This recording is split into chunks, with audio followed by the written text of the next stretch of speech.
Hey everybody, we are out here exploring the Gunpowder River a little bit today. I'm paddling through a section of it that I've never been on before.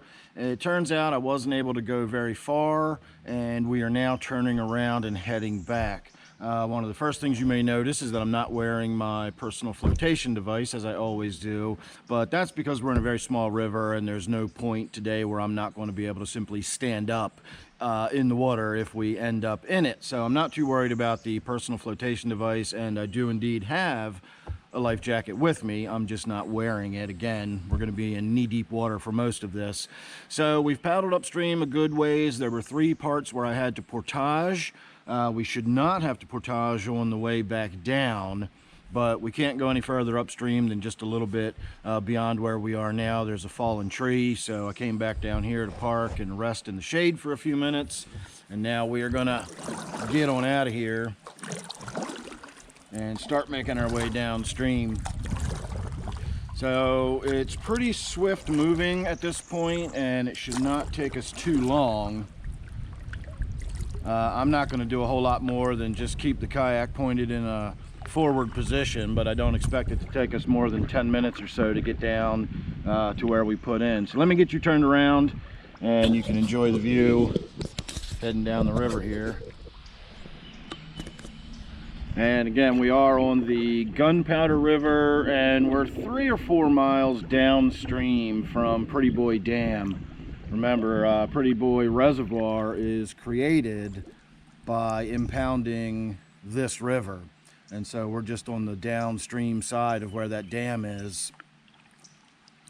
If we continue downstream for another, I don't know, maybe 8 or 10 miles, we will actually come to another reservoir. We'll come to Loch Raven Reservoir, which is also the Gunpowder River that has impoundment, has a big dam on it.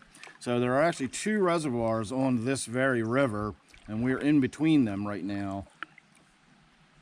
The water is about 55 to 60 degrees. Well, it comes out of the bottom of the dam at about 55 degrees. This is a controlled environment. It allows for trout to breed and live in here year-round. They can control the flow of the water by releasing more or less water out of the dam. And of course, by being let out of the bottom of the dam, it's as cold as spring water. So we're a few miles south of the dam, and it's probably not that cold anymore, but I've dipped my fingers in it a few times today and it's cold. So let's hope we don't end up in it at some point.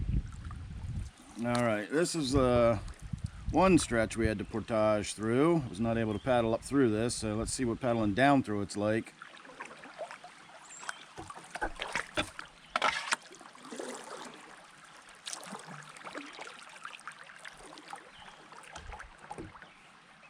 Easy breezy. There is one place down here where the current sort of sweeps around to the right, and there's a big log in the water. And so I am probably going to have to do a little bit of evasive maneuvering to get around that, but otherwise I think this is going to be a pretty breezy trip down the river.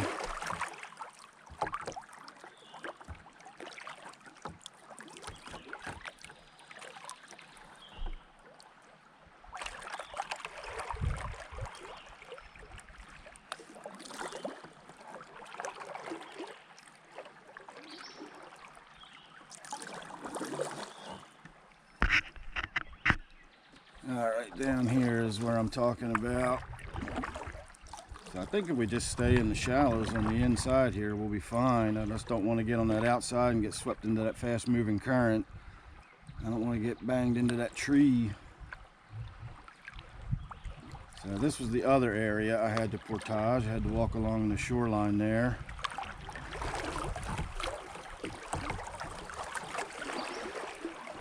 Oh yeah, that was nothing at all. Every now and again I'll get on I don't paddle on rivers very often. When I do, they're rivers like this, very, very mild, gentle rivers. But every time I get some scenario somewhere where I worry myself unduly, thinking it's going to be a big challenge, and then when I go through it, it's not. There's a whole bunch of butterflies on the shoreline right there. They're all getting drinks out of the wet sand. And you hear those strange noises. Those are frogs. See, this is the deepest stretch of the river that we're going to go through, and off to our left there, it was maybe up to my chest if I was standing up in it. And that's the deepest we will be in today, and we're already past it.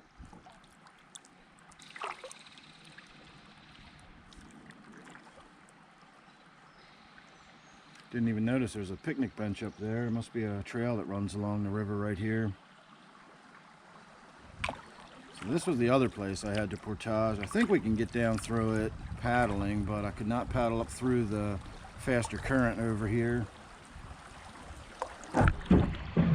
Ooh, and it's not very deep, is it?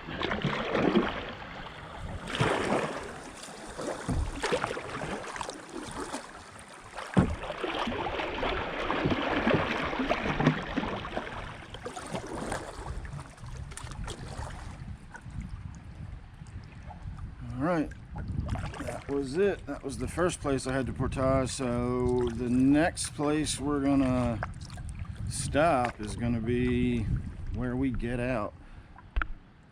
So I can't see how far into the video we are at. I don't have any editing software at the moment, and so I've got to shoot all my videos in one clip because I can't stitch two clips together. And this camera does 11 minutes and 47 seconds per clip. So I gotta find out where we are in the video so I can stop it in time and it doesn't cut off abruptly. So, oh, we're only less than 7 minutes in, we're fine. All right, let's keep on keeping on. In that case, I got time to have a sip of my coffee while we drift on down through here. I was able to paddle up through here, but it was quite a challenge. So let's go back down the same way I paddled up, and that was right through the middle.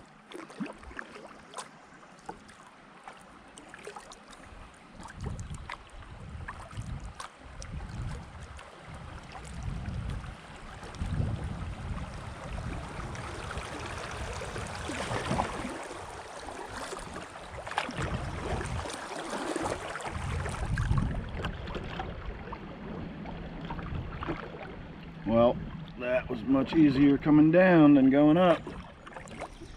I can't believe even with a 1 minute a long-winded introduction before we even started paddling back down, and we're pretty much here already. If you can see the remains of that bridge off to the right, that's where we came in. This is the parking area. There's a little notch off to the right here where I put in, and that's where we're going to be getting out.